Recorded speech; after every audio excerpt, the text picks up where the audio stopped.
What is it? Farrah. Thanks. I love following that, right? All right, well, I guess my first question is, how many here have been arrested before? Raise your hands.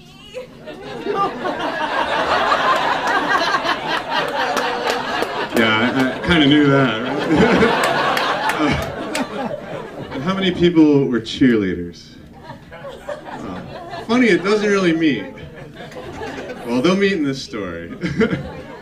Anybody from Delaware, from the University of Delaware? Fighting Blue Hens, right? I was the Fighting Blue Hen. I was Yudi the Blue Hen for 2 years. They don't call it a cock anymore, it's called a hen. You know, he's obviously masculine. Anyway. No, I became Yudi the Blue Hen because I tried out for it. I saw that there were tryouts, you know, listed in the student newspaper, and I was like, wow, shit, that looks fun, you know, let's go do that, you know. And I placed first. It was awesome, out of 1 people, and so I became the Fighting Blue Hen, and it was really cool for a little while, you know, you get to hang out, but the thing is, you're actually part of the cheerleading squad as the mascot, and the woman who ran the cheerleading squad, she's a great gal. No, she wasn't. She was horrible. She was Leanne, this little Barbie doll from, I don't know, she was like head cheerleader at Penn State, and so she took a job as like cheerleading coach at the University of Delaware, and she's gonna make them go. And so basically her job was to get these, you know, a dozen people to perform like exacting standards and listening, you know, and just get the crowd rised up. And they, like, these guys were up at 6 in the morning bench pressing to do this shit, you know. And, you know, the crowd's like, this is cool, you know, and somebody walked in with a chicken suit, look at the chicken! So nobody looks at them anymore, so she kind of hated the, you know, she hated me, hated the mascot. But anyway, the best thing about being a mascot is you got to go to mascot camp.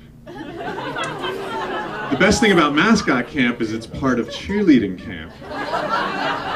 So, you know, I'm a little sophomore in college, and I get to go to East Tennessee State University in the middle of nowhere and hang out with a bunch of cheerleaders for a week.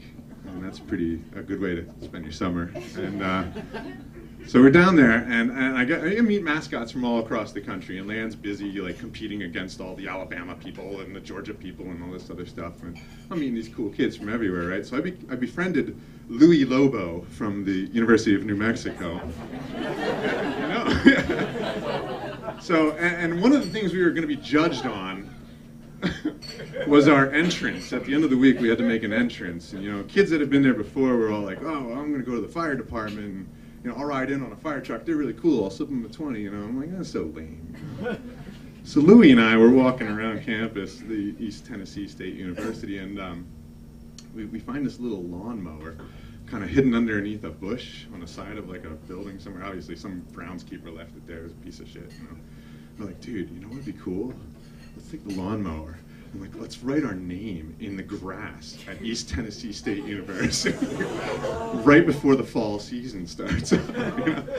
Awesome, right? So we take the lawnmower and we're all like putting it back, and here comes, you know, a couple of mascots, and they rented a Ryder truck. Look, we're all going to jump out of the Ryder truck. This will be great. You know, like, yeah. Hey, do you mind if we store our mower in your Ryder truck for a little bit?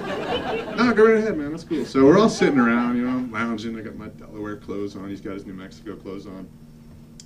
This cop car pulls up outside the Ryder truck, or the rent-a-van or whatever, and he starts checking out the license plate and jots some shit down, and, you know, gets on a CV, calls it in, this and that and the other thing, and we're like, oh man, and he drives away, right? And we're like, you know, somebody reported the mower stolen, so we ought to put that back, you know, fuck it, it's not worth it, right?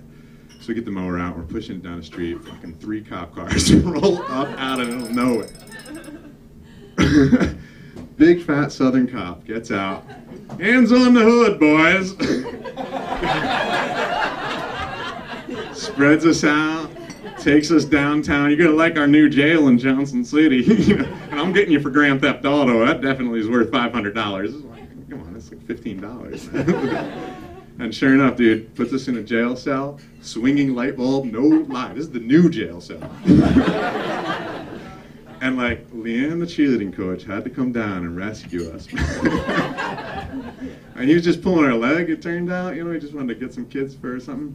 That was great. We're sitting in there filling out the forms. We're like collaborating like on our stories, make sure we have the same story and everything.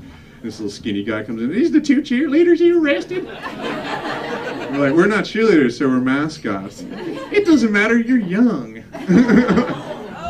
Oh man. So Leanne comes in. I'm like, man, I love you. And that's how she was okay with us. Anyway.